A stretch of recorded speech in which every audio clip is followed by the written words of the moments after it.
வணக்க மக்களை சட்டமன்ற மிக முக்கியமான தகவல் என்று வெளியாக இருக்கிறதா?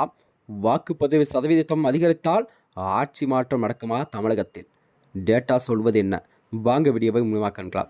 அதாவது தமிழகத்தில் நடந்திருந்த இந்த சட்டமன்ற தேர்தல் முடிவடைந்த நிலையில்தான் தமிழக அரசியல் வரலாற்றிலே ஒரு புதிய மாற்றத்தை ஏற்படுத்தும் விதமாகத்தான் தமிழக மக்கள் எல்லாம் தங்களுடைய ஜனநாயக கடமையான தேர்தலை கண்டிப்பாக நடத்தி கொண்டிருப்பதை பார்க்க முடிகிறதா?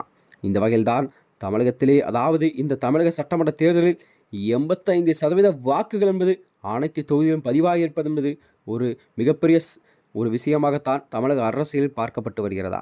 அதாவது கடந்த 2021 சட்டமன்ற தேர்தலில் அதாவது 73% வாக்குகள் மட்டுமே பதிவாகியிருந்த நிலையில் இந்த முறை வாக்குப்பதிவு வெகுவாக அதிகரித்துள்ளதாக கூறப்பட்ட செய்தியாகத்தான் பார்க்கப்படுகிறதா? இந்த வாக்குப்பதிவு என்பது உயர்வு, அதாவது எதை உணர்த்துகிறது? வாக்குப்பதிவு அதிகரிக்கும் ஆட்சி மாற்றத்திற்கும் தொடர்பு இருக்கிறதா என்றுதான் பார்க்கப்படுகிறதா? தமிழ்நாட்டில் அதாவது இன்று ஒரே கட்டமாக 234 தொகுதிகளுக்குமே சட்டசபை தேர்தல் நடைபெற்றது. தமிழ்நாட்டில் மொத்தம் அதாவது இவர்கள் 4.88 கோடி வாக்காளர்கள் என்று வாக்களித்துள்ளார்கள்.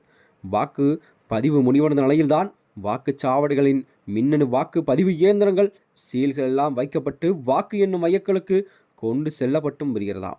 இந்த வகைதான் இந்த தேர்தல் என்பது வரலாறு காணாத அளவுக்கு வாக்குகள் பதிவாகி இருப்பது என்பது ஒரு மிகப்பெரிய சாதனையாகத்தான் பார்க்கப்படுகிறதா? அது மட்டுமின்றி சமீபத்தில் தகவலின்படி தமிழ்நாட்டில் கண்டிப்பாக 85.13% வாக்குப்பதிவு என்பது அனைத்து தொழிலும் நடைபெற்று என்பதை உணர்த்துகிறது.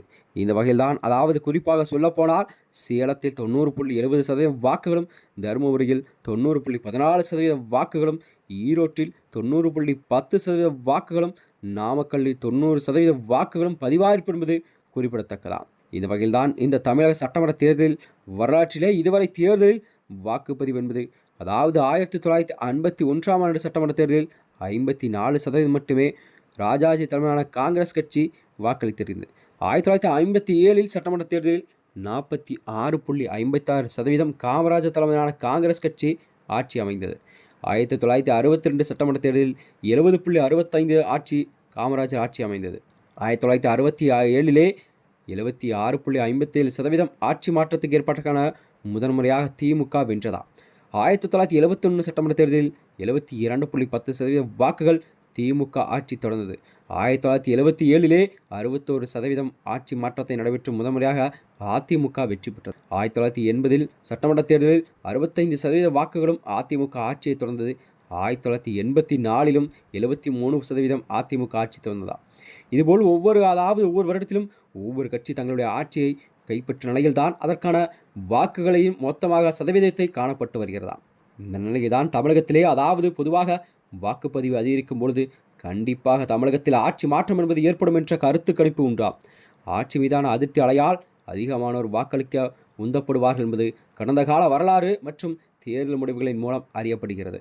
இதனைத் தொடர்ந்தான் வருகின்ற 2026 சட்டமன்ற தேர்தலில் யார் முதல்வர் வேட்பாளர் என்பது கண்டிப்பாக பொறுத்திருந்து பார்க்க வேண்டும். மேலும் இதுபோன்ற வீடியோக்களை தெரிந்து கொள்ள நமது சேனலை மறக்காமல் சப்ஸ்கிரைப் செய்து. நன்றி, வணக்கம்.